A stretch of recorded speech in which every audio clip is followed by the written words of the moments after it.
Bonjour à tous. Merci de vous être connectés à ce webinaire de présentation du nouvel appel à projet du Programme national de recherche de type Wolfree Lab.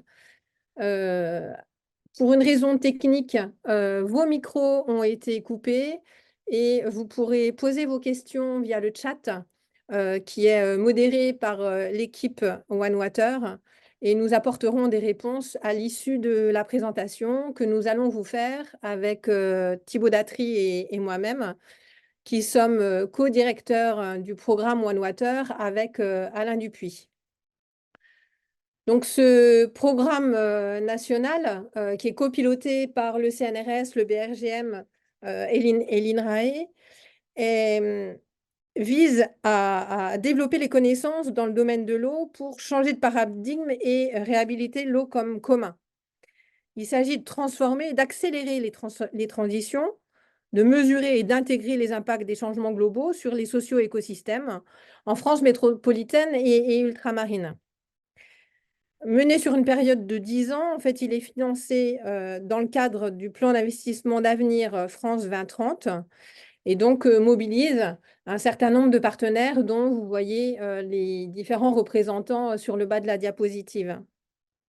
Donc, comme je l'évoquais, ce programme est co-dirigé par 3 pilotes dans le cadre de ce programme national. Et il s'organise autour de 6 grands défis pour effectivement changer de paradigme et envisager l'eau comme un commun.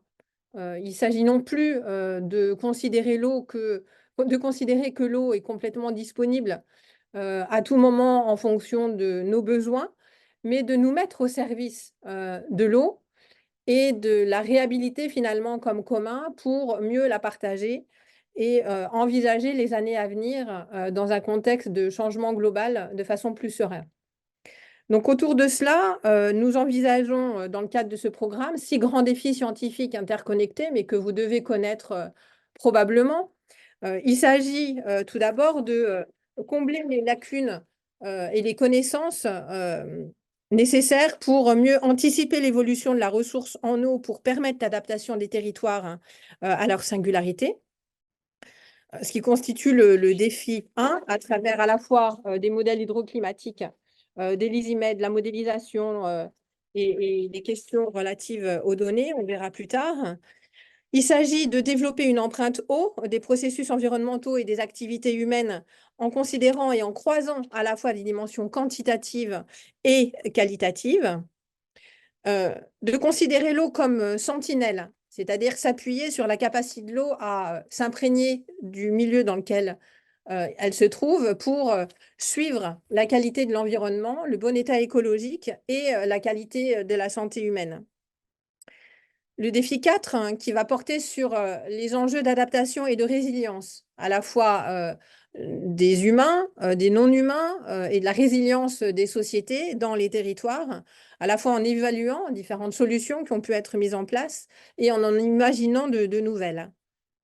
L'ensemble de ces données qui vont être produites dans les différents défis notamment devraient permettre d'accompagner la transformation qui est nécessaire vers de nouvelles formes de gouvernance et accompagner les transitions socio-écologiques qui vont nous permettre d'appréhender l'eau comme commun et d'envisager dans les territoires de nouvelles façons de se représenter et d'utiliser l'eau à la fois dans le quotidien et dans une trajectoire à plus ou moins long terme.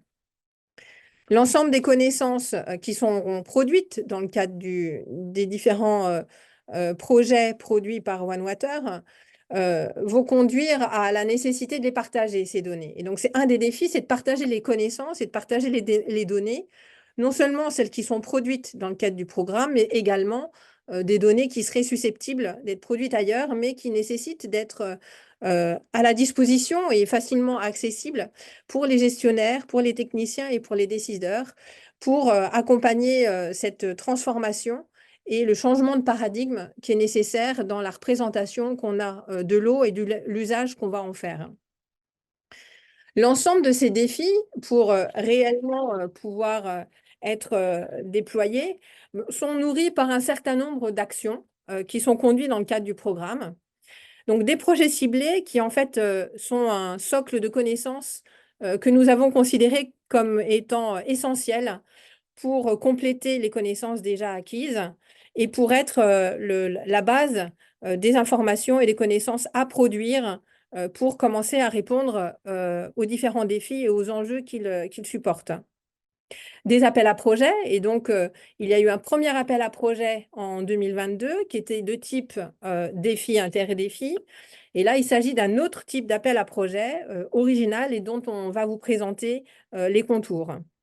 Évidemment, s'appuyer sur les différents observatoires et dispositifs de recherche existants permet de s'appuyer sur les connaissances déjà acquises, les données déjà euh, rassemblées dans le cadre de différents programmes de recherche et par différentes équipes, afin de s'appuyer sur une expertise déjà acquise, la connaissance d'un certain nombre de socio-écosystèmes, pour venir en appui et poser un certain nombre de questions émanant du programme pour éventuellement compléter un certain nombre de problématiques des dispositifs. Évidemment, la transmission est absolument essentielle et elle passe par les questions d'éducation et de formation auprès des masters, doctorants et postdocs qui va faire l'objet d'un certain nombre d'animations au sein du programme. Non seulement pour les jeunes qui vont être euh, recrutés dans le cadre des différents projets financés par le programme, mais éventuellement pour faciliter cette coordination et cette construction d'une communauté des scientifiques du monde académique, mais aussi des membres non académiques du domaine de l'eau pour être à la hauteur des enjeux qui sont les nôtres aujourd'hui. Et c'est en co-construisant avec l'ensemble des acteurs que nous serons en capacité à apporter les réponses qui soient les plus appropriables, les mieux adaptées à la singularité des différentes situations. Et donc, c'est dans ce cadre-là qu'on a mis en place un think tank multi-acteurs.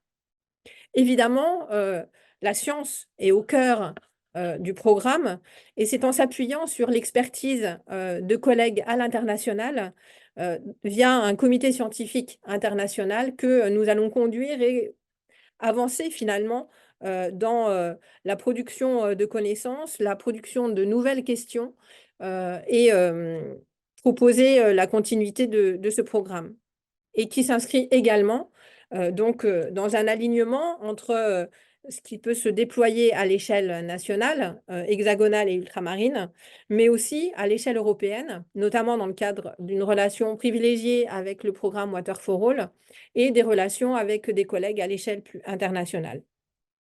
Et donc, ce programme vise à comprendre et innover pour une gestion viable, équitable et durable de l'eau. Et donc, on va s'appuyer sur l'ensemble des différentes actions que je viens d'évoquer pour répondre aux différents défis.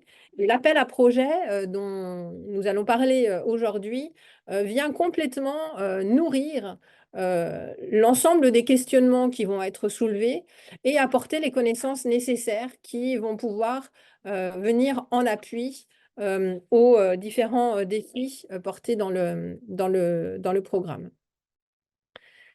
Alors, si on présente le programme euh, de type Wolfree Lab, donc la dia suivante, merci Émilie. Donc, vous avez eu connaissance de cet appel dont le texte a été publié sur le site de l'ANR. Et donc, il s'agit en fait de proposer des approches originales. Il ne s'agit pas de reproduire ce qu'on connaît déjà, mais d'envisager de nouvelles façons de faire de la recherche pour répondre à des objectifs et des enjeux de One Water. Alors évidemment, il faut que cela vienne nourrir les différentes actions qui sont déjà déployées et de venir les compléter. Et c'est en ce sens que seront sélectionnés les différents projets. Il s'agit de lever les verrous scientifiques et favoriser une approche interdisciplinaire, et cela avec une approche extrêmement originale en privilégiant finalement un objet, une thématique, un enjeu spécifique pour l'appréhender dans toute sa complexité avec un panel de docteurs, enfin de doctorants, de jeunes, pour appréhender la complexité de l'objet dans toutes ses dimensions. Donc c'est en cela que c'est original et qui se différencie des autres types d'appels, dans la mesure où on s'inscrit vraiment dans une approche interdisciplinaire et en s'appuyant sur des enjeux liés aux problématiques déployées dans les territoires et pour favoriser et développer une gestion durable de l'eau en France. Donc, pour favoriser la construction d'une large communauté dans le domaine de l'eau, ce qui est demandé dans le cadre du programme France 2030, on va privilégier dans le cadre de ce programme de nouveaux consortia. C'est l'occasion de dialoguer et de co-construire avec des collègues d'horizons disciplinaires complémentaires, d'impliquer un certain nombre de jeunes chercheurs pour à la fois participer à la formation des jeunes qui seront les acteurs de demain, soit dans le domaine académique, soit dans le domaine de la gestion de l'eau et dans tout autre domaine d'ailleurs, pour être à la hauteur des enjeux qui sont les nôtres. Évidemment, chaque projet va produire un certain nombre de connaissances et il s'agira pas seulement de produire ces connaissances et de les laisser,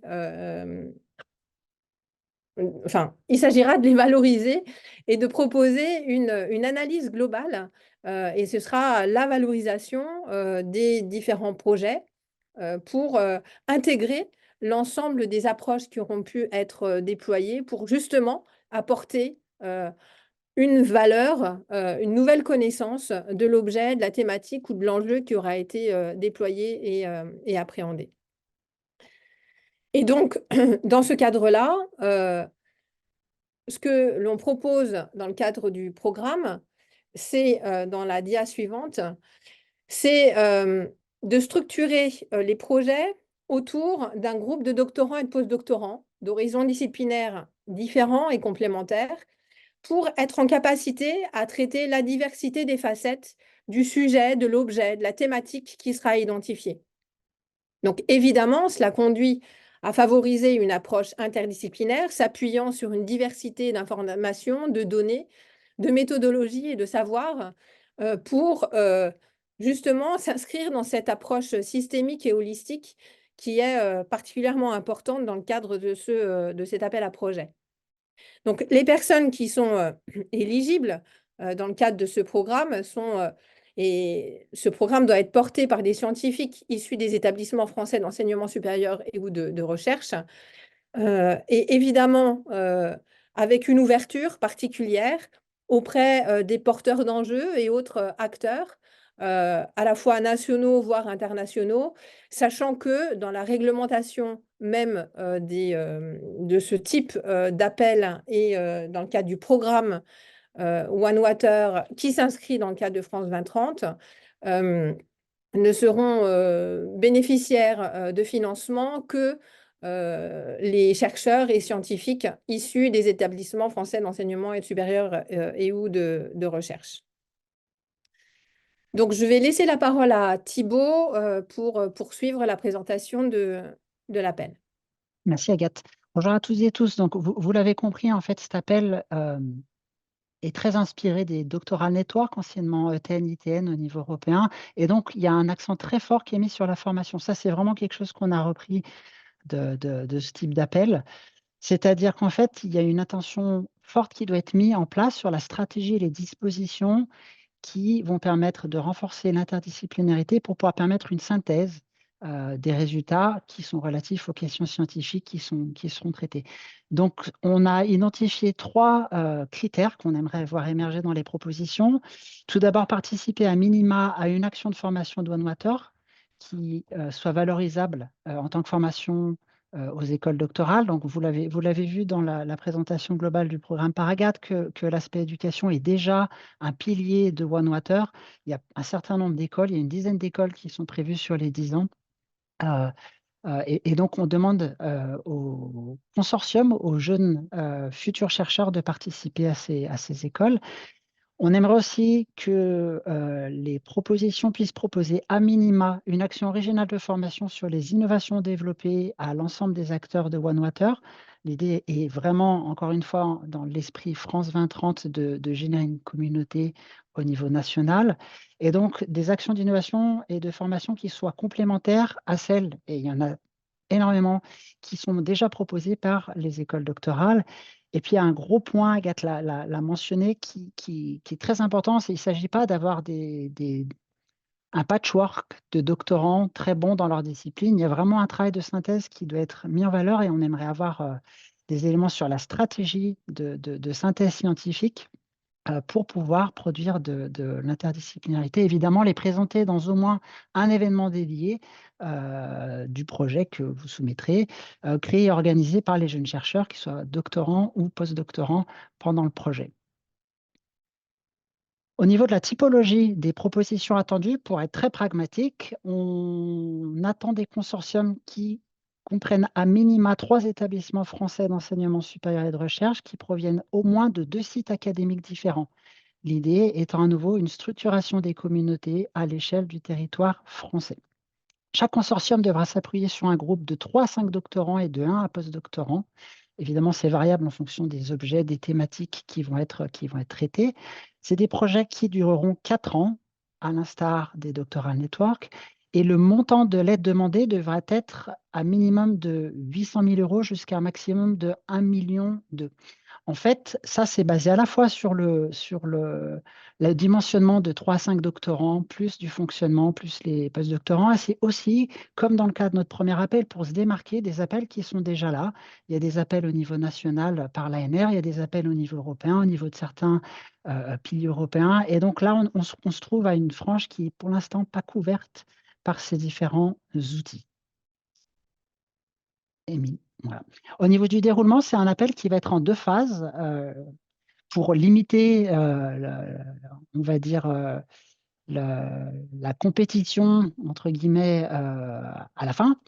Et donc, la première phase, c'est des lettres d'intention qui vont être utilisées, qui vont être très courtes, je vais y revenir, qui vont être utilisées pour évaluer l'adéquation par rapport aux objectifs du programme OneWater au bien commun et aux attendus de cet appel Wolf Free Lab qui, vous pouvez le constater, diffère fortement de tout ce qui a été fait jusqu'à présent dans le cadre du programme, mais de manière globale en France. Et donc, seuls les consortia qui sont retenus à l'issue de cette première étape pourront déposer un projet détaillé. Les lettres d'intention, la deadline pour les déposer sur le site de l'ANR est le 28 mai à 11 h, heure de Paris.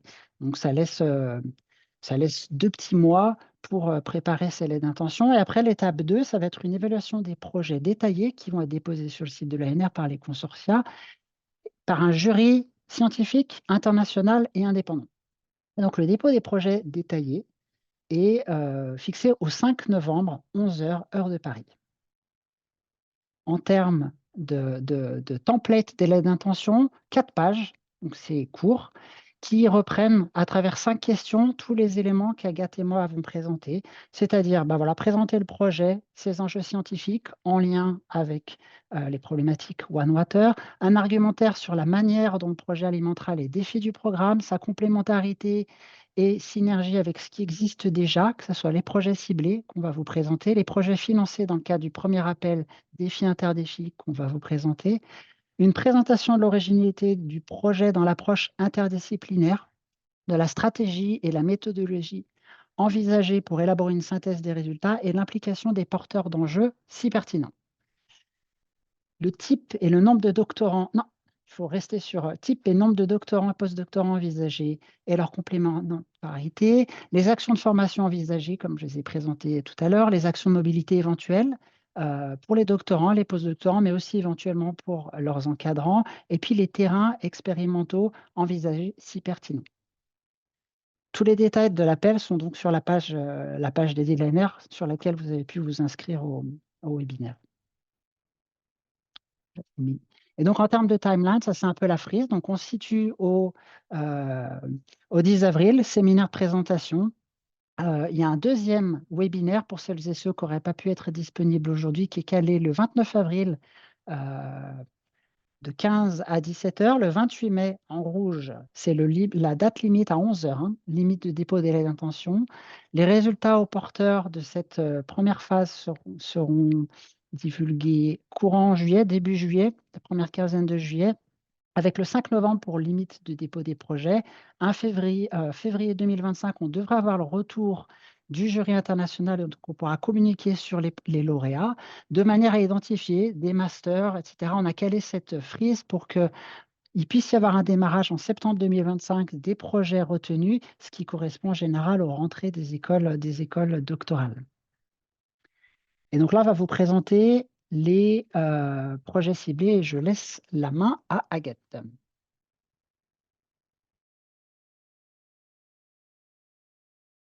Agathe, t'es mutée, il faut que tu démutes ton micro.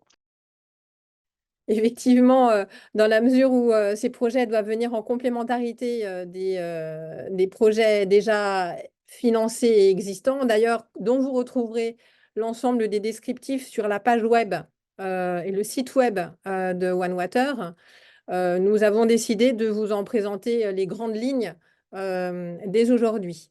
Donc, il y a 8 projets ciblés. Le projet ciblé équipement vise essentiellement à apporter le soutien nécessaire au déploiement des différents équipements qui seront mobilisables pour répondre aux différentes questions et aux différentes problématiques qui seront soulevées dans le cadre des projets ciblés. Et donc, pour venir en appui à différents dispositifs déjà existants et listés dans le programme notamment. Ça contient également le salaire de notre chef de programme et une partie d'une animation des défis scientifiques par les co-facilitateurs des différents défis. Donc, le projet ciblé numéro 2 est en fait porte sur l'anticipation. Donc, il s'agit d'améliorer la connaissance à la fois d'un point de vue hydroclimatique en s'appuyant sur des données datant du 20e jusqu'à nos jours et de mieux anticiper pour l'évolution à travers le développement d'un système de modélisation hydroclimatique, mais aussi sur le déploiement d'un réseau lysimétrique qui viendrait en complément de différents lysimètres déjà existants. Le PC3 porte sur la question de l'identification des différentes connaissances et des différents systèmes de mesure qui existent déjà dans les dispositifs d'observation à long terme qui ont été déployés parfois pour certains depuis plus de 40 ans, permettant l'analyse des socio-écosystèmes dans leur territoire. Et donc, un travail de cartographie va être initié pour être en capacité à bien identifier, comprendre la diversité des mesures qui sont effectuées, des données qui sont disponibles, à la fois d'un point de vue physique, hydroclimatique, hydrologique, chimique, biologique, mais aussi dimension sociologique, urbaine, etc., pour qu'on soit en capacité à venir s'appuyer sur les connaissances déjà acquises et donc toutes ces relations de confiance qui ont d'ailleurs été établies avec différents acteurs dans les territoires pour venir interroger et questionner finalement à partir des questions portées dans OneWater ces différents territoires et venir développer de nouvelles expérimentations lorsque cela est pertinent. Le projet ciblé numéro 4 vise à réinterroger la notion d'empreinte en intégrant à la fois les dimensions quantitatives et qualitatives et de voir à la fois l'impact sur les écosystèmes des activités humaines, la capacité des milieux à l'intégrer et inversement, dans un processus de rétroaction, comment l'état du milieu vient impacter les activités humaines à travers notamment les problématiques de qualité, par exemple. Et donc, il s'agit à la fois d'observer, de caractériser et de modéliser les interactions entre les différents compartiments, d'intégrer les différentes échelles pour appréhender l'ensemble des données existantes et à produire dans des contextes spécifiques. Et puis d'avancer dans le continuum à la fois terre-mer, d'interface entre l'atmosphère, le sol et le sous-sol sur ces jeux finalement d'action, de rétroaction entre les milieux à travers les différents paramètres relatifs à la quantité et à la qualité de l'eau. Le projet ciblé numéro 5 est spécifique dans la mesure où il interroge la question de l'aquatech, qui a été finalement un concept déjà existant depuis très longtemps, mais dont on voit la difficulté à mettre en œuvre. Lorsque l'on va échantillonner, eh bien, finalement, qu'est-ce qu'on fait de l'ensemble des échantillons? et de la nécessité de les archiver à long terme. Et donc la question qui se pose est de savoir sous quelle forme, pour quels objectifs et pour quels usages derrière. Donc c'est à la fois des problèmes conceptuels, des problèmes plus techniques et méthodologiques qui sont questionnés dans le cadre de ce projet ciblé. Le projet ciblé numéro 6, lui, devrait venir évaluer finalement les différentes solutions d'adaptation qui ont pu être mises en œuvre dans différents contextes et d'envisager finalement de nouvelles réponses à partir de l'évaluation de l'efficacité de certaines et de proposer de nouvelles réponses lorsque cela est pertinent pour s'adapter aux réalités des situations rencontrées et pour favoriser à la fois la restauration des hydrosystèmes, favoriser cette durabilité qui est nécessaire, et tant en termes de préservation des milieux et des activités éventuelles qui peuvent être déployées dans un respect justement des milieux. Enfin, le PC7 portant sur la gouvernance vise à interroger la notion de commun dans ses différentes acceptions, de voir dans quelle mesure l'eau comme commun peut être appropriée dans les territoires à travers de nouvelles formes de gouvernance et venir en appui finalement à cette transformation nécessaire pour changer de paradigme et venir répondre aux différents défis qui sont les nôtres dans les territoires. Évidemment, l'ensemble de ces projets ciblés vont produire des données et donc le projet ciblé numéro 8 est la constitution d'une plateforme de données dédiée à OneWater, donc qui est spécifiquement construite pour une approche intégrée et fédérative et qui vient s'inscrire en continuité évidemment de la férisation des données et dans la continuité des différentes démarches qui sont conduites à l'échelle européenne et à l'échelle nationale par rapport à ça. Donc voilà les différents projets ciblés donc, qui sont financés et dont un certain nombre de séminaires de lancement se sont déjà passés ou sont en cours de programmation. Donc là encore, n'hésitez pas à consulter le site internet et à vous inscrire sur la newsletter du programme pour en savoir davantage. Thibaut, je te laisse continuer. Oui, merci Agathe. Donc, vous l'avez compris, les projets ciblés sont en général très en lien avec les défis parce que c'est des choses qui sont parties dès le début du programme, mais pas que. C'est-à-dire que les défis sont alimentés par plein d'autres choses, dont les projets lauréats du premier appel qui a eu lieu en 2022. Donc, le premier projet s'appelle ALICOT pour acide nucléique, molécules sentinelles des écosystèmes aquatiques continentaux. Donc, l'objectif de ce projet est d'acquérir des connaissances fondamentales sur la dynamique spatio-temporelle des acides nucléiques dans les écosystèmes aquatiques continentaux, ce pour développer des nouvelles méthodologies non invasives qui permettent de décrire et aussi de surveiller la biodiversité, de caractériser la santé et le fonctionnement de ces écosystèmes. C'est un projet qui est coordonné par Tristan Lefébure de l'Université Lyon 1. Le deuxième projet s'appelle DISAC, Durabilité et exploitabilité des eaux souterraines des aquifères captifs ou sous couverture.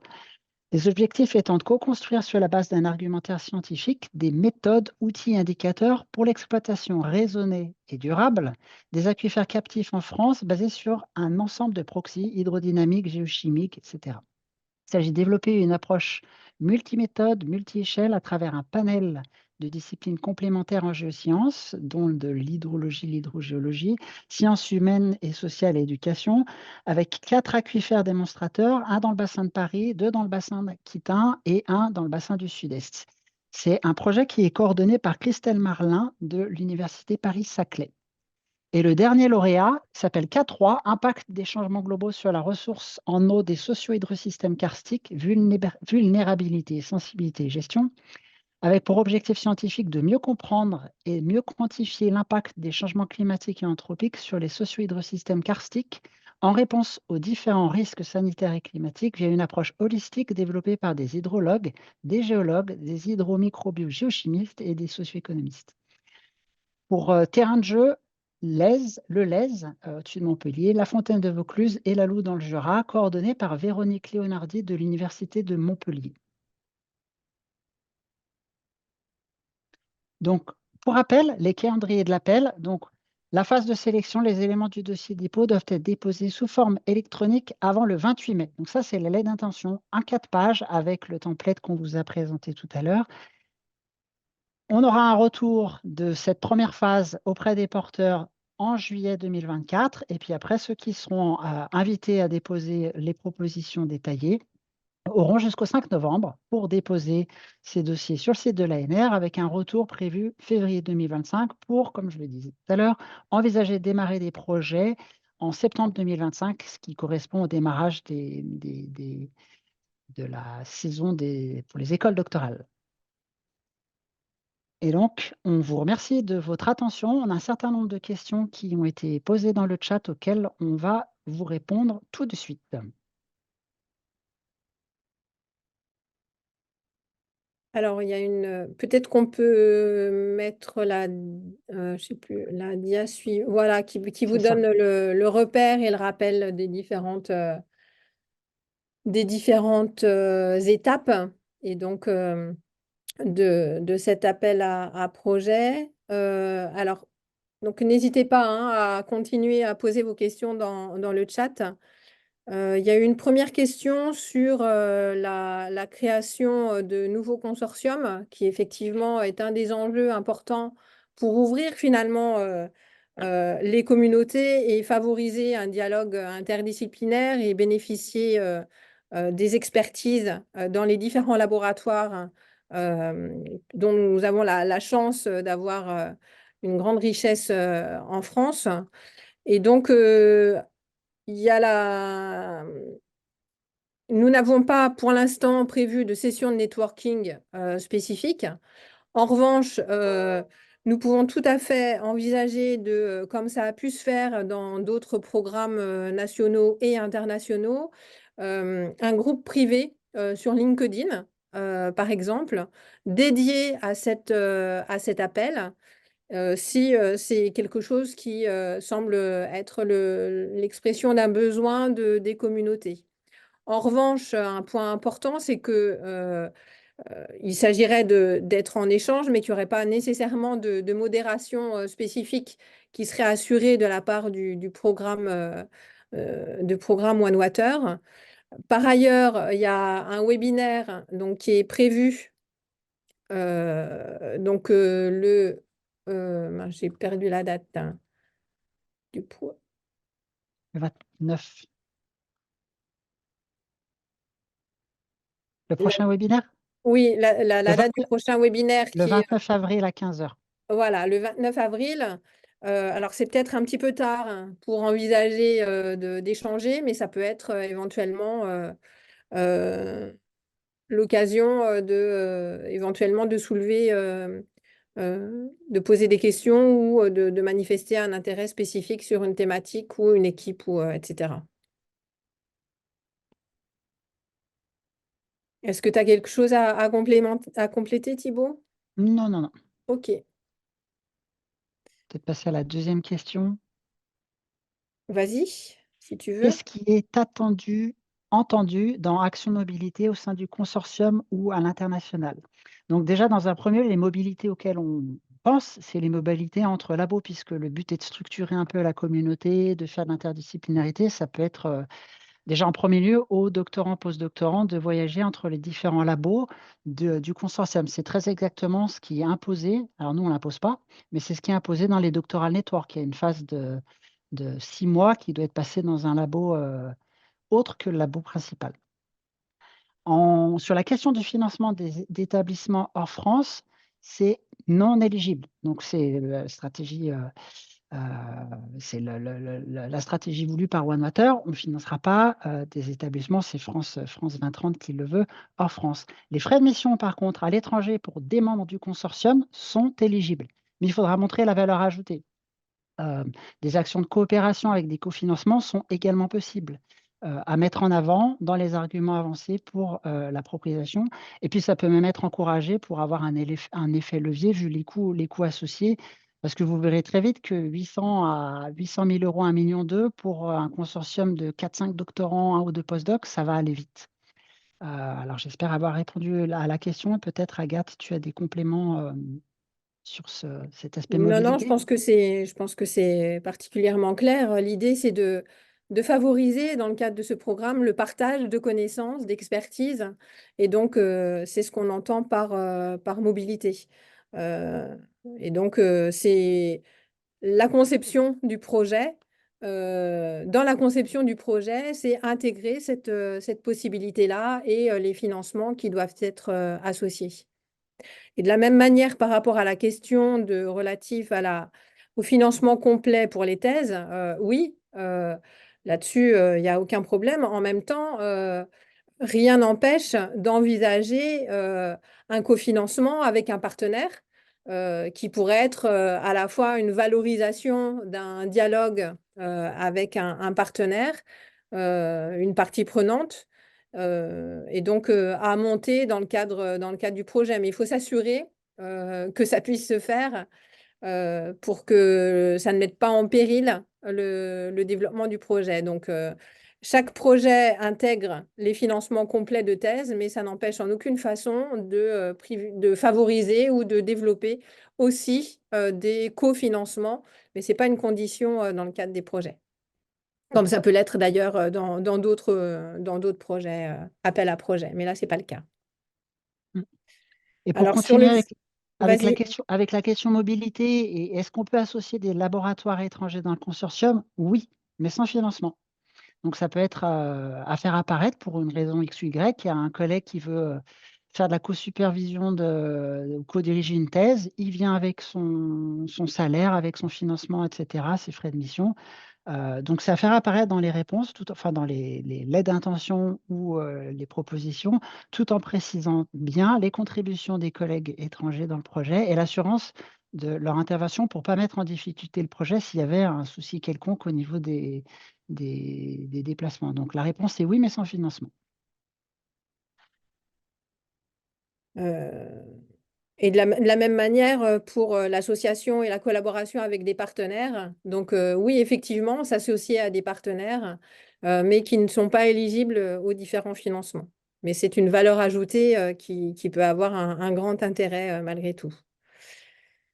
Alors, on a une question portant sur le fait peut-on proposer des projets interdisciplinaires sur un territoire délimité assez spécifique ou faut-il plutôt s'orienter vers un ensemble de sites au niveau national?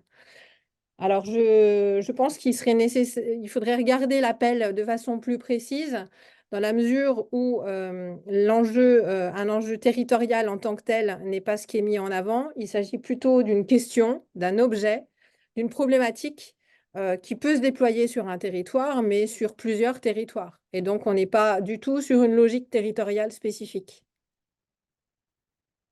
Oui, et puis je rajouterais comme on l'a dit tout à l'heure, en fait, hein, d'un point de vue des typologies, le consortium doit comprendre à minima 3 établissements français d'enseignement supérieur de recherche provenant d'au moins 2 sites académiques différents.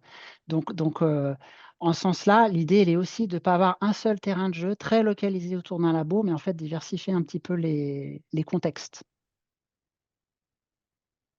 Et de la même manière, de privilégier la diversité des dispositifs existants, observation, etc., mais autour d'une problématique et d'un enjeu spécifique.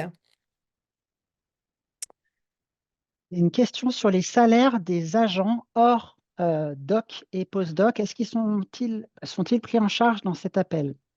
En fait, tout dépend du statut des établissements. Les conditions, elles sont différentes si on a un EPST, un EPIC, etc. Donc, il y a un règlement financier qui existe, il faut s'y référer. Typiquement, quand on passe du temps pour encadrer un doctorant ou un postdoctorant, ça peut être financé quand on est dans un établissement, dans un EPST. Mais là encore, ça va dépendre du type d'établissement. Et là, il faut se référer au règlement financier. Alors ensuite, ben, on a déjà apporté des réponses, mais peut-être faut repréciser sur les industriels ne sont pas financés par cet appel. Alors, dans le cadre de France 2030 et des programmes équipements prioritaires de recherche exploratoire, non, les seuls sont éligibles les établissements de recherche et d'enseignement supérieur. Donc, les industriels, comme tout autre acteur, ne sont pas éligibles. En revanche, ça ne les empêche pas de contribuer, mais ils ne peuvent pas bénéficier de financement spécifique.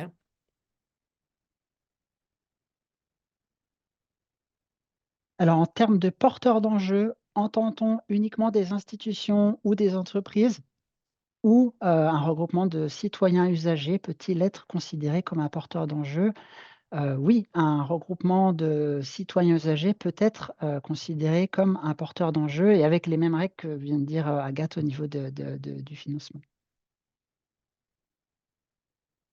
Il s'agit de produire un projet qui soit cohérent, intégré et favorisant une dimension de connaissances systémiques en mobilisant à la fois des connaissances scientifiques produites par les chercheurs, hein, les docs et les post-docs qui seront recrutés avec leur approche complémentaire et en s'associant avec d'autres savoirs qui peuvent être produits par différents types d'acteurs, mais tout en restant dans un cadre bien spécifique dans le cadre de ce projet pour répondre à l'objet qui est identifié et pour finalement que l'apport des différents supports et connaissances s'inscrivent dans une réponse collective qui sera intégrée à une synthèse globale pour la compréhension de l'objet, de la thématique ou de l'enjeu qui sera identifié.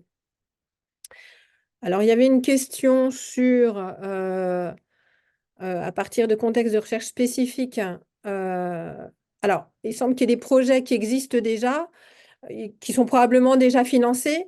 Donc, c'est bien de s'appuyer sur les financements déjà existants. Euh, euh, Il n'y a pas de...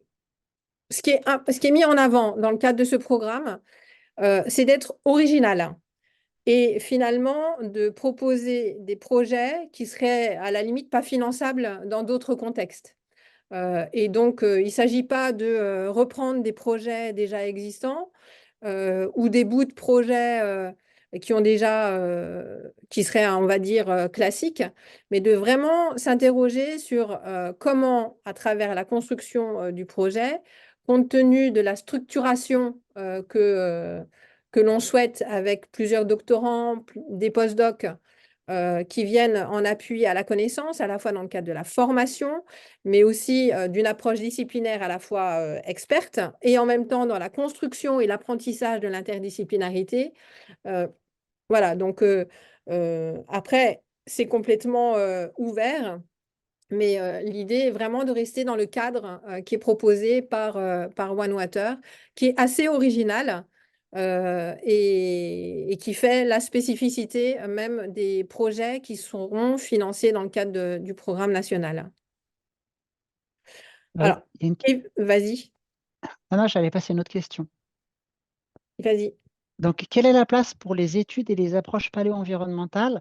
En fait, concrètement, vous avez compris qu'on parle de propositions qui visent à répondre à un sujet, un objet, une problématique, un enjeu spécifique, complexe, qui doit être compris dans sa complexité à travers l'interdisciplinarité. Donc, en ce sens-là, il n'y a aucune approche disciplinaire qui est bannie. Donc, oui, il y a de la place pour des études, des approches paléo-environnementales, si c'est pertinent pour la question de recherche qui sera développée. Et au contraire, la profondeur historique, s'appuyant aussi sur l'ancien, est particulièrement intéressante dans un certain nombre de contextes et pour répondre à un certain nombre de sujets.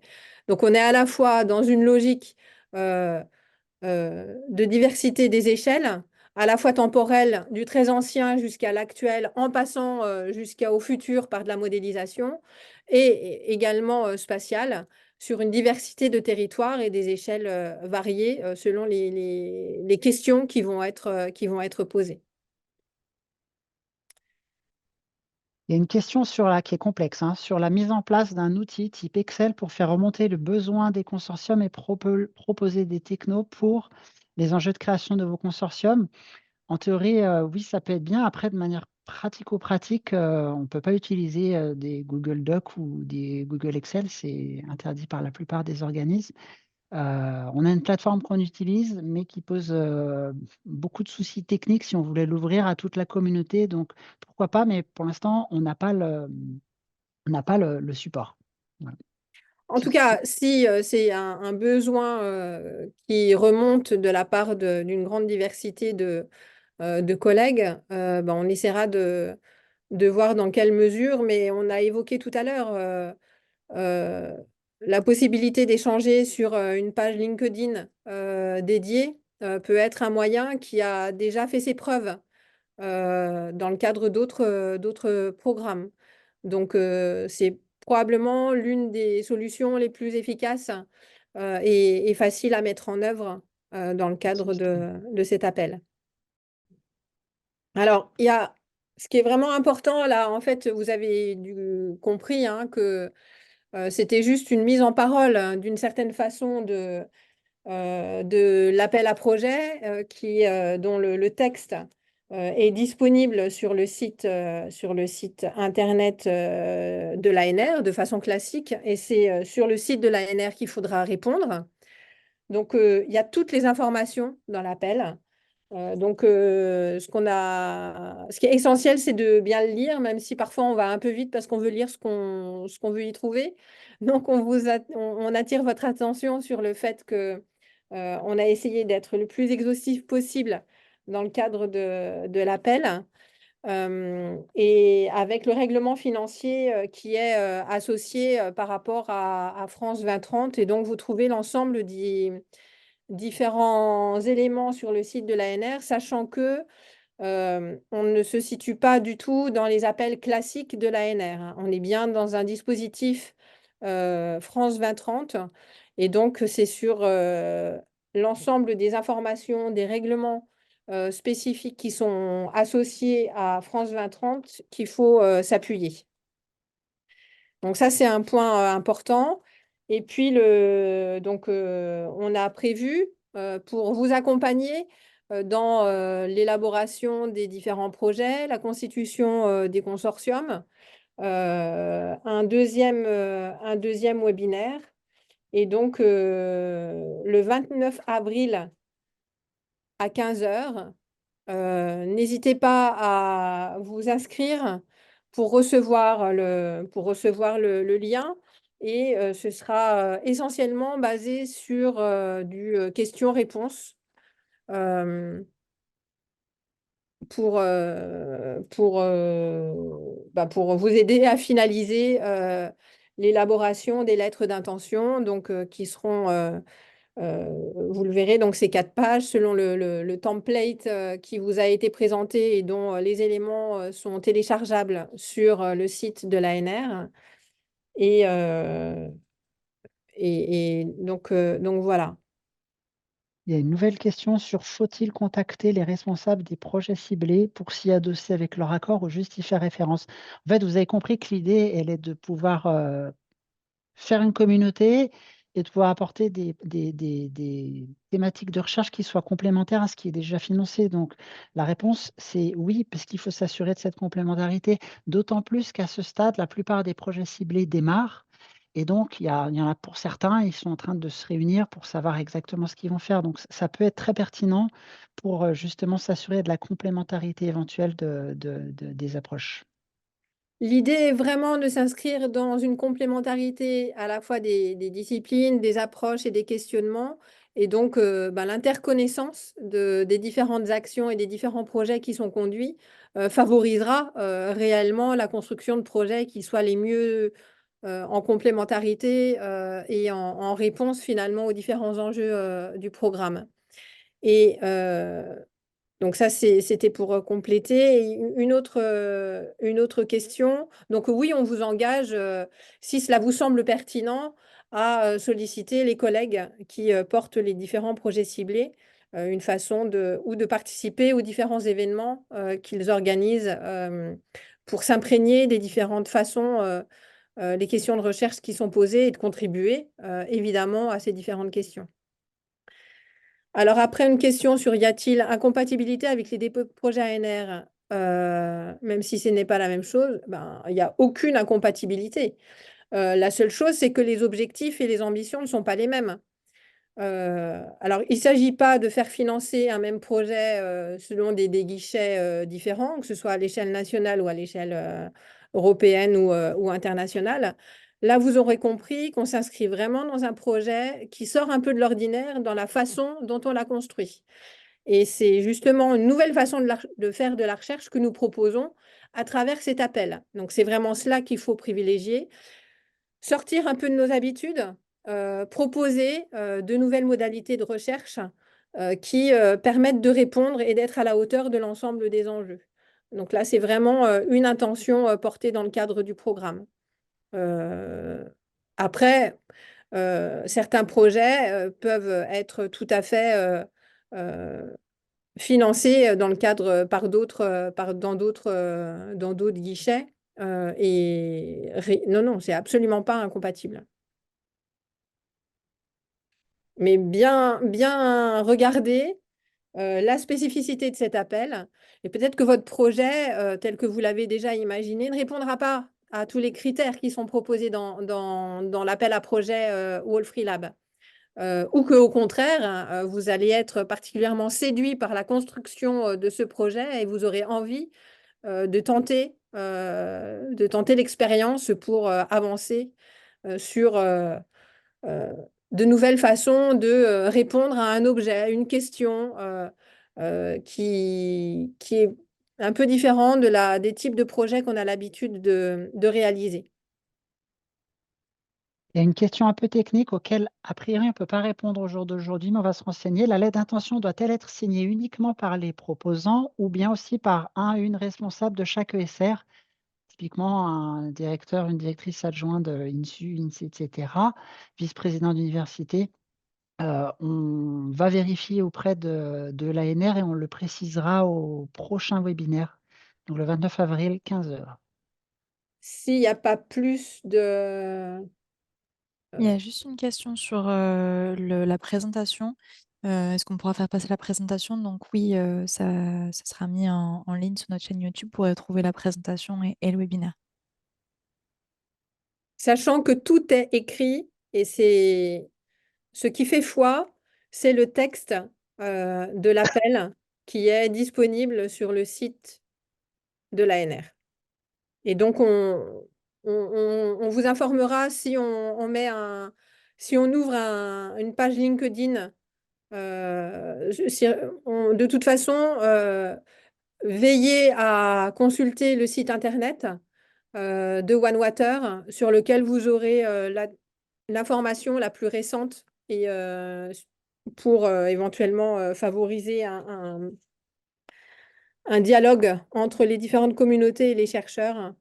Euh, donc, on va essayer de mettre en place quelque chose et vous en serez informé via le site internet. Et profitez-en pour vous inscrire et recevoir la lettre, la newsletter, et ainsi que sur les différents réseaux sociaux qui vous permettra de recevoir l'information sur les différentes activités, les différentes actions que nous développons au niveau du programme. Bien, bah écoutez, s'il n'y a pas d'autres questions, merci d'avoir été présent. Merci pour vos différentes questions. On espère y avoir répondu du mieux possible. Et on espère qu'on aura un certain nombre de lettres d'intention qui marquera l'intérêt que vous avez pour le programme et votre contribution pour répondre aux défis qui sont les nôtres aujourd'hui et pour demain. Donc, on vous souhaite une bonne fin d'après-midi et soit vous retrouvez lors du prochain webinaire, soit à travers vos lettres d'intention. On vous dit à bientôt et on compte sur vous. Merci beaucoup. Bonne fin de journée. À très bientôt.